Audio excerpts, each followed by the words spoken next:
Good day, everyone. I'm Jimel Valdez, and this is our presentation about the fascinating and very relevant topic, biomass energy.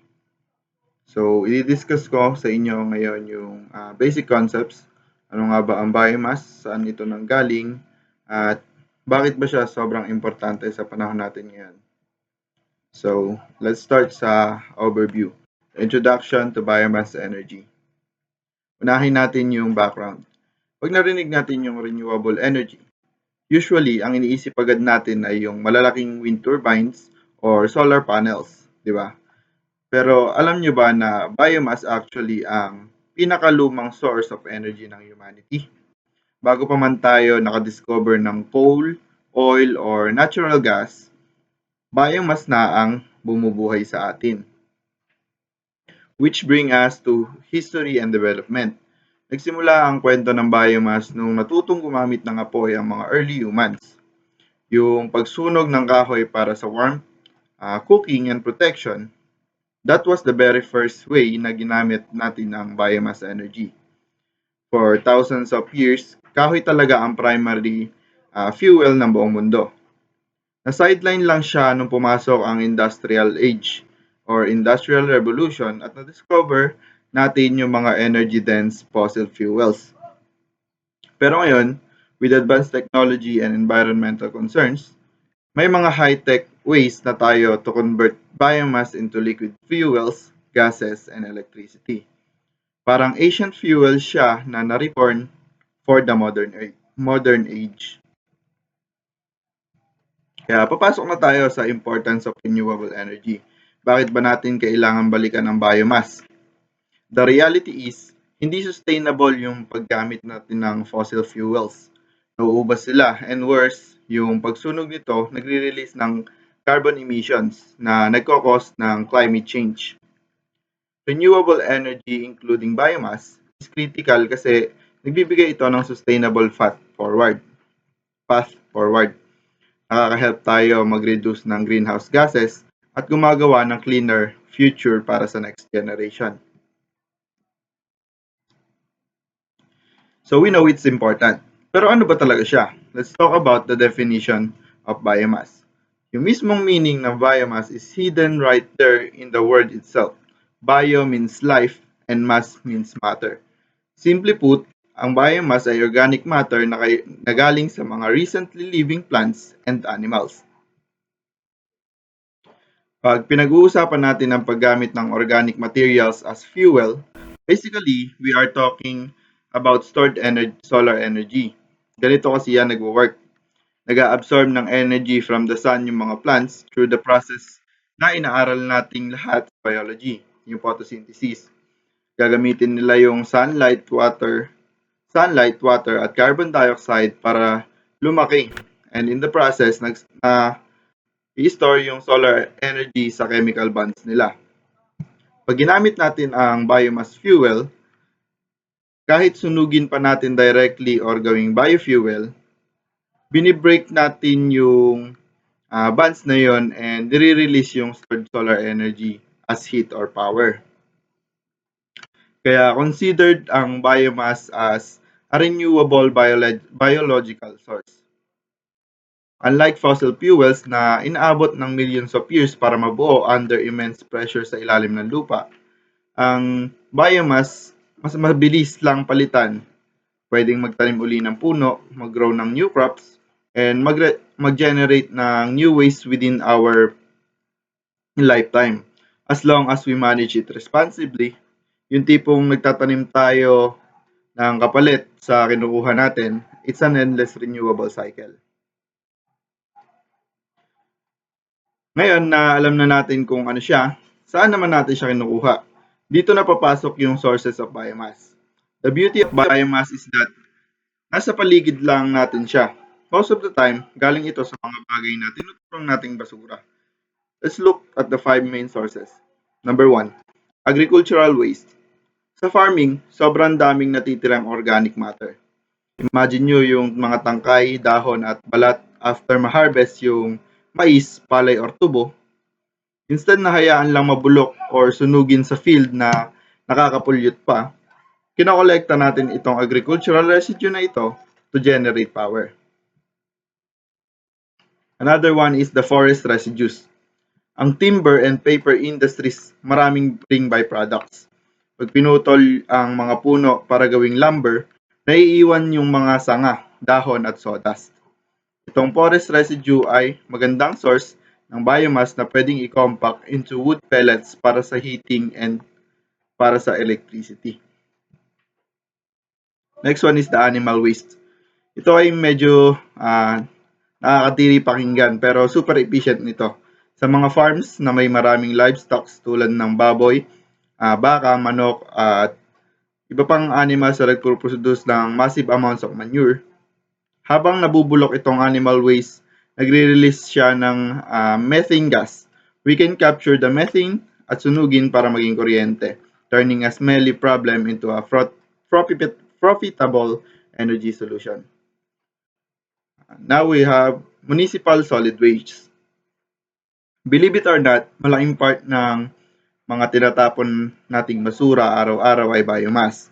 Yung mga food scraps natin, yard clippings, papel, and karton, pag nagpunta ito sa landfill, nagde-decompose ito at gumagawa ng landfill gas na pwede ring i-capture for energy.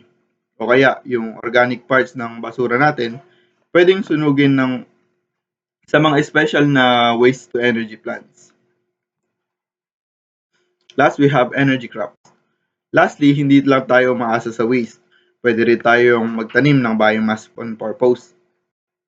Ang energy crops ay mga fast-growing plants na tinatanim specifically para gumawa ng biomass fuel. Example dito ay switchgrass, algae, or crops like corn at sugarcane na pwedeng i-ferment para maging liquid biofuels gaya ng ethanol na hinahalo sa gas ng mga sasakyan natin.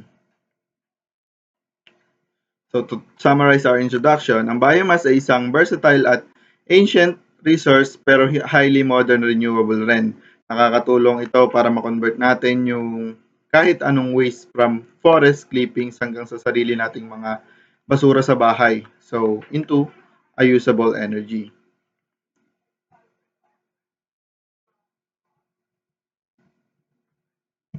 So ngayon, tatalakayin natin ang tungkol sa working principle and energy conversion ng biomass power plant.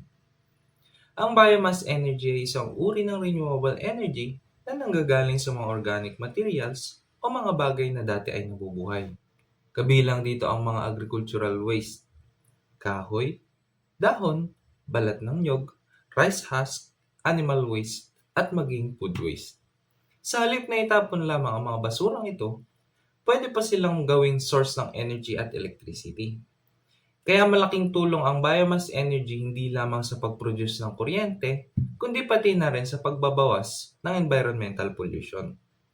Sa presentation na ito, pag-uusapan natin ang tungkol sa biomass energy process, biomass energy conversion, methods, electricity generation process, at energy distribution system. Aalamin natin step by step kung paano nagiging electrical energy ang simpleng waste materials. Sa biomass energy process, nauuna ang collection of biomass materials. Unang step ito ng energy process. Dito kinokolekta ang iba't ibang uri ng biomass na pwedeng gawing fuel. Ilan sa mga common example ay kagaya nga ng mga nabanggit natin kanina na rice husk, coconut shells, wood chips, animal manure, corn stalks, food waste. Kadalasan nanggagaling ang mga ito sa farms, agricultural areas, food processing factories, forest industries, at kahit sa mga households. Ang maganda dito ay imbes na maging basura lamang ang mga materials na ito, nagagamit pa sila bilang renewable source of energy. Nakakatulong ito para mabawasan ng pagtatapon ng waste, land pollution, at paggamit ng fossil fuels tulad ng coal at oil. Dahil renewable ang biomass, pwede itong palitan o mapalago ulit kumpara sa fossil fuels na nauubos. Pangalawa, transportation and storage. Pagkatapos makolekta ang biomass materials, kailangan naman itong dalhin sa biomass power plant. Ginagawa ito gamit ang syempre mga trucks, conveyor systems, o transport facilities. Pagdating sa planta, ini-store muna ang biomass materials bago gamitin. Napakahalaga ng proper storage dahil ang biomass ay madaling sumipsip ng moisture o tubig. Kapag basa ang biomass, mahirap itong sunugin.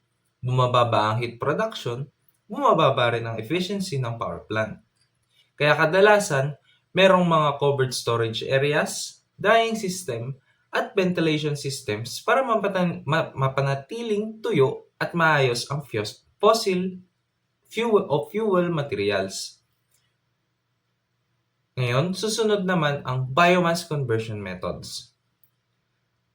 Dito tatalakayin natin ang iba't ibang paraan kung paano kino-convert ang biomass into useful energy. Una, combustion. Ang pinaka-common na method ay combustion. Ang combustion ay simpleng proseso sa pagsunog ng biomass materials. Halimbawa, kahoy, rice husk, coconut shells. Sinusunog ang mga ito sa loob ng furnace o boiler. Kapag nasunog ang biomass, nagpo-produce ito ng malaking amount ng heat energy. Ang init na ito ang ginagamit para painitin ang tubig hanggang maging high pressure steam. Pagkatapos, ang steam ang magpapaikot sa turbine at ang turbine naman ang magpapaandar sa generator para makagawa ng electricity. Ang combustion ay simple at reliable, kaya ito ang pinakaginagamit na technology sa biomass power plant. Pero may disadvantage din ito dahil naglalabas ito ng smoke, carbon dioxide at air pollutants. Kaya gumagamit ang mga planta ng pollution control device tulad ng filters at scrubbers. Pangalawa, gasification. Ang pangalawang method ay gasification. Sa gasification, hindi totally sinusunog ang biomass. Instead, pinapainit ito gamit ang limited amount of oxygen para makagawa ng gas na tinatawag na syngas. Ang syngas ay binubuo ng hydrogen, carbon monoxide, and methane. Ang gas na ito ay pwede ring sunugin para makagawa ng heat at electricity. Mas efficient ang gasification kumpara sa normal combustion dahil mas konti ang emissions, mas controlled ang process, at mas mataas ang energy efficiency. Modern at cleaner technology ang gasification kaya ginagamit ito sa advanced biomass system. Pangatlo, pyrolysis. Sunod naman ay ang pyrolysis. Sa pyrolysis, ang biomass ay pinapainit sa sobrang taas na temperature pero walang oxygen. Dahil walang oxygen, hindi ito nasusunog, sa halip ay naghahati ito sa iba't ibang useful products. Tatlong pangunahing products ang nalilikha, kagaya ng bio-oil, biochar, and combustible gases. Ang bio-oil ay pwedeng gamitin bilang fuel. Ang biochar naman ay ginagamit sa agriculture dahil nakakatulong ito sa soil quality. Isa sa pinakamagandang advantage ng pyrolysis ay maraming useful byproducts at mas eco-friendly din ito. Pang-apat is yung anaerobic digestion. Ito ay proseso kung saan gumagamit ng bacteria o microorganisms para i-breakdown ang organic waste nang walang oxygen. Karaniwang ginagamit dito ang animal manure, food waste, and sewage waste. Habang binibreakdown ng bacteria ang waste, nagpo-produce ito ng biogas. Ang biogas ay may methane gas na pwedeng gamitin bilang fuel. Ang methane ay ginagamit para sa cooking, heating, at electricity generation. Napakaganda ng method na ito dahil nakakabawas ito ng waste, nakakabawas ng bad odor, at nakakabawas ng greenhouse gases. Kaya common ito sa farms at waste treatment facilities. Panglima, fermentation. Ito ang pinakahuling method. Sa fermentation, ginagamit ang microorganisms para gawing alcohol ang sugars at starches. Examples na ginagamit ay sugarcane, corn, at cassava. Ang final product dito ay ethanol. Ang ethanol ay isang biofuel na ginagamit sa vehicles, engines, at fuel blending.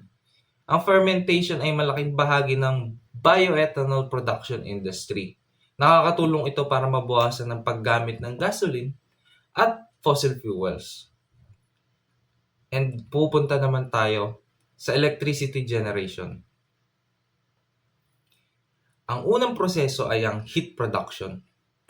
Unang step, kapag ang biomass ay sinunog o na-convert gamit ang mga methods na napag-usapan natin, nagpo-produce ito ng thermal energy o init. Habang mas mataas ang heat produced, mas maraming steam ang magagawa at mas mataas ang possible electricity generation. And pangalawa is yung steam generation. Ang heat ay ginagamit para painitin ang tubig sa boiler. Kapag kumulo ang tubig, nagiging high pressure steam ito. Ang steam naman na ito ay malaking energy na kayang magpatakbo ng turbine. Ito ang parehong principle na ginagamit sa coal at geothermal power plants. And pangatlo, turbine rotation. Pagkatapos, ang steam ay dadaan sa turbine blades. Dahil mataas ang pressure ng steam, iikutin nito ang turbine. Dito mangyayari ang conversion mula thermal energy papuntang mechanical energy. Habang umiikot ang turbine, mas maraming mechanical power ang napoproduce. And pang-apat is yung generator operation. Ang turbine ay konektado sa generator. Habang umiikot ang turbine, umiikot din ang generator rotor. Sa loob ng generator, nagkakaroon ng electromagnetic induction. Ito ay proseso kung saan ang mechanical energy ay kino-convert into electrical energy. At dito, nalilikha ang electricity na ginagamit natin sa araw-araw. And susunod na is yung energy distribution system natin. Pagkatapos ma-generate ang electricity, kailangan naman itong maipadala sa consumers. Grid connection. Ang generated electricity ay dumadaan muna sa transformers. Ang transformers ay nagtataas ng voltage para maging efficient ang long distance transmission. Pagtapos nito, ikinokonekta ang power plant sa electrical grid. Ang grid naman ang responsible sa distribution, monitoring at control ng electricity supply. Power delivery to consumers. Mula sa grid, ang electricity ay pinapadala sa mga bahay, schools, hospitals, factories, commercial buildings, and anything. Sa pamagitan ng transmission at distribution lines, nagagamit na natin ang renewable electricity mula sa biomass. Bilang conclusion, ang biomass power plant ay isang renewable energy system na gumagamit ng organic waste materials para makagawa ng electricity. Dumaan tayo sa collection ng biomass conversion methods, electricity generation, at energy distribution. Iba't ibang technologies tulad ng combustion, gasification, pyrolysis, anaerobic digestion, at fermentation. Ito ang mga tumutulong para ma-convert ang waste into useful energy. Napakahalaga ng biomass energy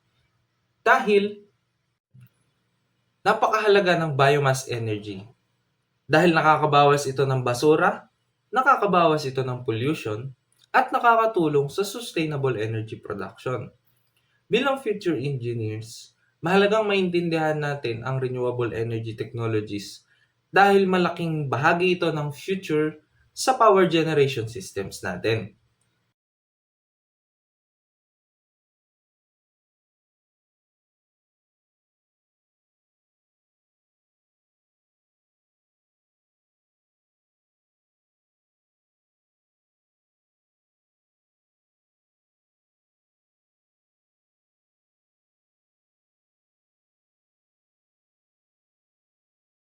So, good day everyone. Ngayon naman dumakot tayo sa applications, advantage and disadvantage of biomass energy. So, first, unahin natin ang applications of biomass energy.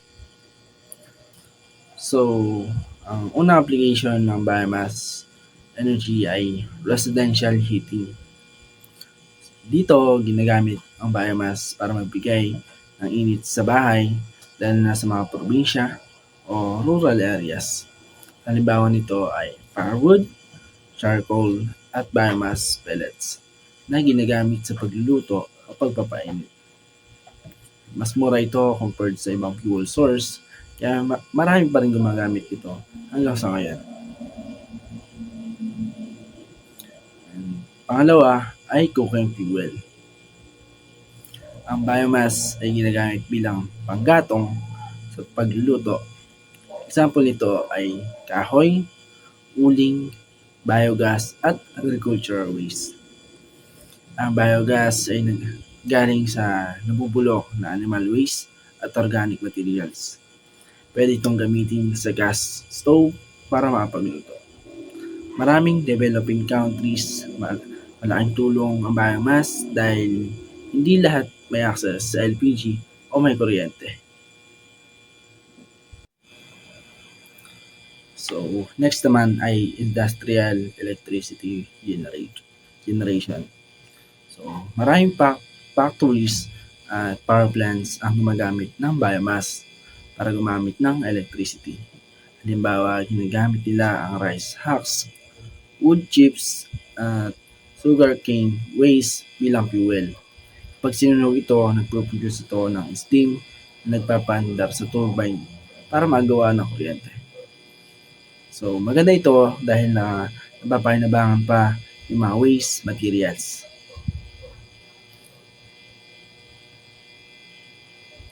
Another application ay transportation fuels, biofuels.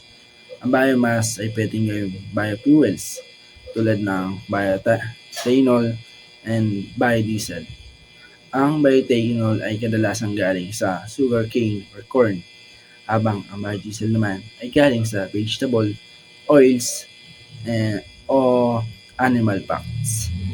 Ang mga biofuels na ito ay hinahalo sa gasoline o diesel para mabawasan ang paggamit ng fossil fuels at mabawasan din ang pollution. Next naman ang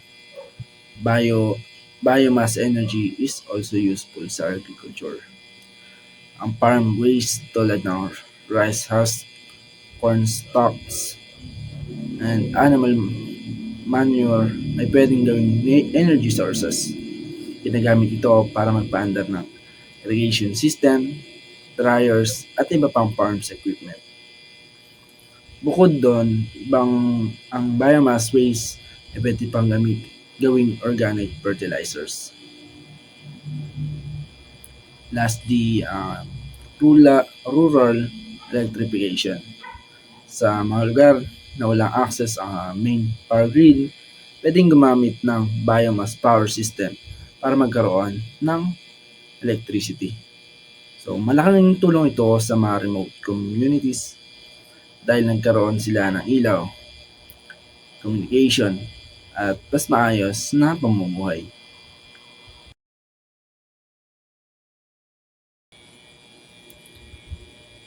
So, ngayon naman, punta tayo sa advantages of biomass.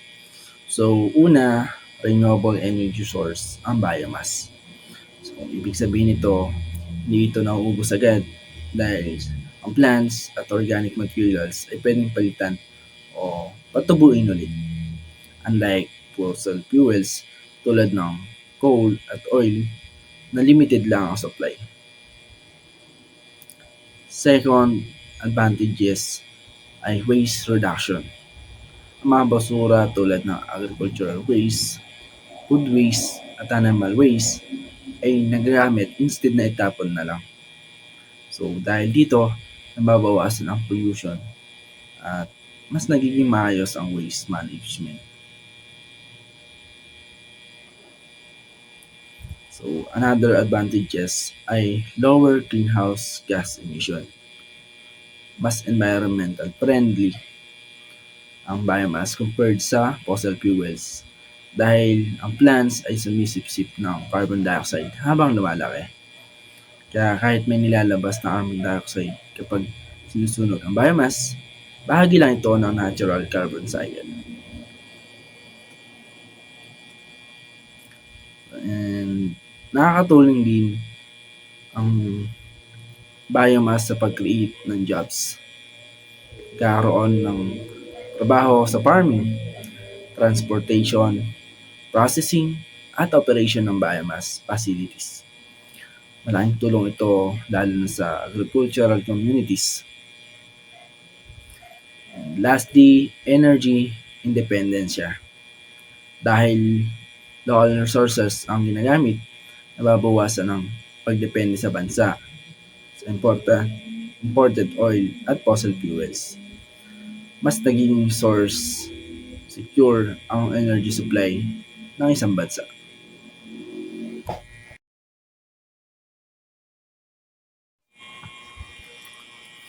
So,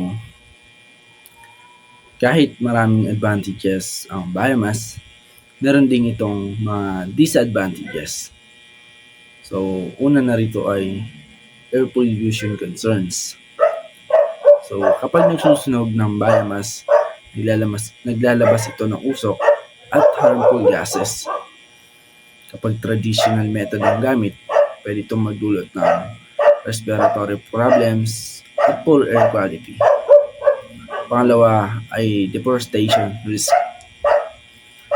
Kapag sobra ang pagputol ng mga puno para gawing biomass fuel, walang replanting. At walang replanting, pwedeng masira ang forest. Nagiging sanhi ito ng soil or erosion at pagkawala ng habitats ng animals. Another disadvantage ay transportation cost. Mabigat at bulky kasi ang biomass materials kaya mahal itong i-transport from farms papunta sa processing plants or power station. And may issue rin sa land use competition. So, minsan, ang farmland na dapat para sa food production ay ginagamit para magtanim ng crops or biofuels. Pwede nitong maapektuhan ang food supplies at magtaas ng presyo ng mga pagkain. And lastly, the storage and handling issues. Ang biomass materials ay kailangang maayos ang storage dahil kapag nabasa o nabulok, bumababa ang quality nito bilang fuel. Pwede rin itong pamahayan ng peste kung hindi maayos ang pag-store. So, to conclude, biomass energy is an important renewable energy sources na marami applications tulad ng heating, cooking, fuel, electricity generation, transportation fuels, agriculture, at rural electrification. Marami itong advantages tulad ng pagiging renewable, waste reduction, lower emission, job creation, at energy independence.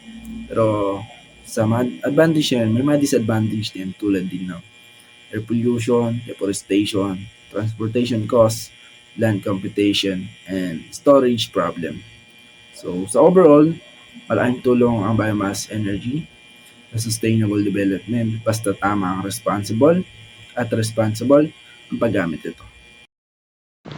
My name is Gian Meron Rodriguez and my report is about environmental and economic impact. Environmental effects. Carbon cycle and carbon neutrality. Ang biomass ay mas eco-friendly dahil ang plants ay sumisipsip ng carbon dioxide habang lumalaki. Air quality impact. Maaaring magdulot ng usok at polusyon kapag sinusunog, pero mababawasan ito gamit ang tamang technology. Water usage. Kailangan ng tubig sa pagtatanim at proseso ng biomass materials. Biodiversity effects. Kapag sobra ang pagputol ng puno, maaaring maapektuhan ng mga hayop at kalikasan. Landfill waste reduction. Nababawasan ang basura dahil ginagamit ang organic waste bilang energy source. Next, biomass and climate change. Carbon emission reduction, mas mababa ang greenhouse gas emissions kumpara sa fossil fuels. Net zero goals, nakakatulong ang biomass sa goal ng mga bansa na mabawasan ng carbon emissions. Next, comparison with fossil fuels. Renewable ang biomass samantalang nauubos ang fossil fuels. Next, economic importance. Employment opportunities. Lumilikha ito ng mga jobs sa farming, transport, at energy industry. Rural development. Nakakatulong sa kabuhayan at development ng rural areas. Industrial growth. Pinapalago nito ang renewable energy industry and contribution to the energy economy. Nakakadagdag sa ekonomiya at nakakabawas sa pag-import ng fuel. Last, safety measures. Fire prevention, kailangan may fire safety measures dahil madaling magliab ang biomass materials. Next, proper storage. Dapat maayos at tuyong lugar ang storage para maiwasan ang sunog o pagkasira.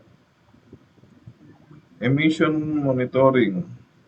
Minomonitor ang uso at emissions para safe sa environment. And last, worker safety procedures.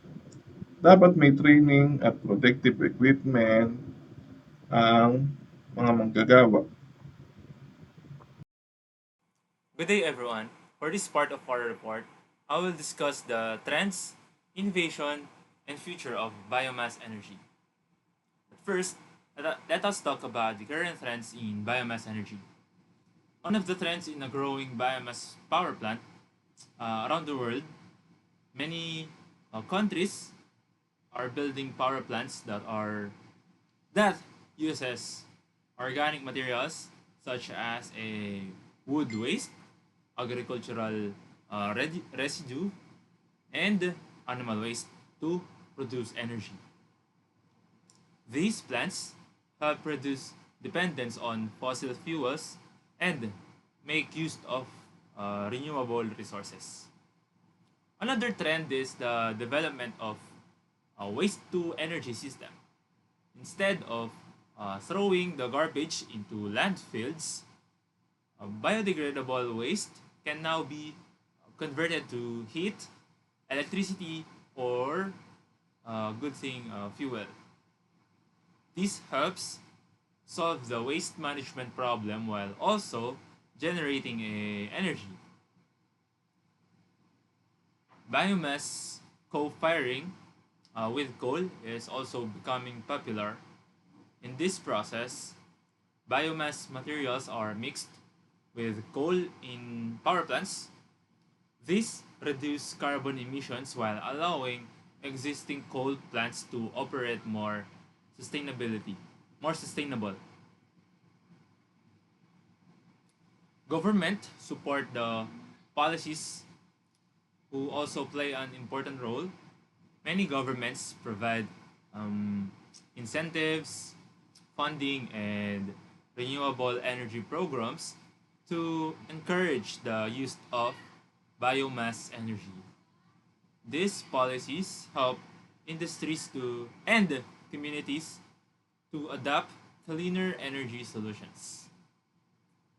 So now let us move on to a technological innovations in biomass energy. One of the innovations is advanced biomass conversion technology.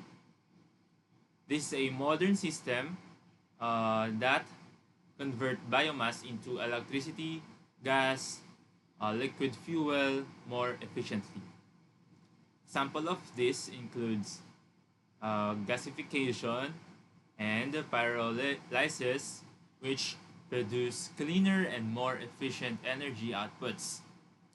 Another innovation is smart biomass system.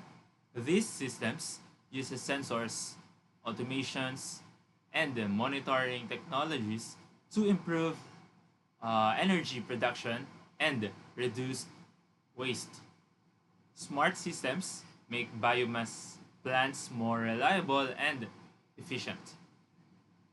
High efficiency biofuel production is also improving. Scientists are developing better ways to produce biofuels like ethanol and biodiesel from crops and agricultural waste. These fuels can help reduce the use of gasoline and diesel. Carbon capture technology is another important innovation. This technology captures carbon dioxide emissions produced during biomass energy generation, and it prevents them from entering the atmosphere. This makes biomass energy even more environmentally friendly. Finally, let us discuss the future of biomass energy. In the future, biomass energy is expected to contribute to a sustainable fuel production. More industries and transportation systems may rely on biofuels as cleaner alternatives to a fossil fuel. The expansion of biomass markets is also expected.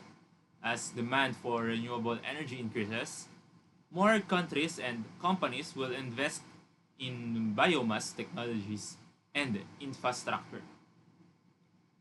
Biomass energy may also be integrated with grids. Smart grids can efficiently distribute electricity from different renewable energy sources, including biomass, solar, or wind power. This will improve energy reliability and efficiency. Lastly, continuous research and development will shape the future of biomass energy. Scientists and engineers are working on making biomass systems cleaner, cheaper, and more efficient. With ongoing innovations, biomass energy can become a major source of sustainable energy in the future. And that concludes my discussion about the trends, innovation, and the future of biomass energy. Thank you for listening. Good day everyone! Today, I will discuss the largest biomass power plants in the world and biomass energy in the Philippines. So, ano nga ba ang biomass energy? Ang biomass energy ay renewable energy source na nagmumula sa organic materials tulad ng wood, agricultural waste, and plant residues. These materials can be converted into electricity, heat, and fuel. Many countries use biomass energy to reduce pollution and lessen dependence on fossil fuels. Ang isang pinakamalaking biomass power plant in the world ay ang Drax Power Station in the United Kingdom. So originally, ito ay isang coal power plant. Pero kalaunan ay ito ay kinonvert para maging isang biomass facility. Ngayon, ito ay gumagamit ng wood fuel para mag-supply ng electricity to millions of homes. Ang Drax ay also known as one of the world's largest biomass power plants. Another example ay ang Alholmenskrap power plant in Finland. The plant produces both electricity and heat at the same time, making it very efficient, and it also uses forest residues, bark, and wood waste as fuel. The Iron Beach Power Station is another former coal plant tulad ng Drax Power Plant. Ang kalaunan ay kinonvert para maging isang biomass power plant. It became an important example of how countries can shift from fossil fuels to renewable energy. Next naman ay ang Polanaic Biomass Power Plant in Poland. This plant uses agricultural biomass fuels like wood chips and crop residues. It produces amounts of renewable energy electricity by reducing agricultural waste. Ngayon naman ay pag-usapan natin ang biomass energy sa Pilipinas. The Philippines has many biomass resources because of its strong agricultural industry. Common biomass materials includes rice husk, coconut shells, sugar canes, and corn residues. Rice husks are widely available because Philippines produces a lot of rice, and coconut shells are also common because the country is one of the world's top coconut producers. These materials are used in biomass power plants and boilers to generate electricity and heat. There are also biomass power plants operating in the Philippines tulad ng San Carlos Biopower Plant in Negros Occidental, which uses sugarcane waste and agricultural residues as fuel. Ang isang example pa ay ang North Negros Biopower Plant, which uses biomass materials from farms. So, ang government ay sinusuportahan ang biomass energy through renewable energy programs at Renewable Energy Act. These programs encourage investments in renewable energy projects. Pero sapagkat doon ay ang biomass energy ay still facing challenges such as high transportation costs and limited access to advanced technology. And even so, biomass energy has a strong future in the Philippines because of the country's abundant agricultural resources. So in conclusion, ang biomass energy ay isang important renewable energy source that helps reduce waste and produce cleaner electricity. And many countries and the Philippines continue to develop biomass energy to support a cleaner and more sustainable future. Thank you for listening.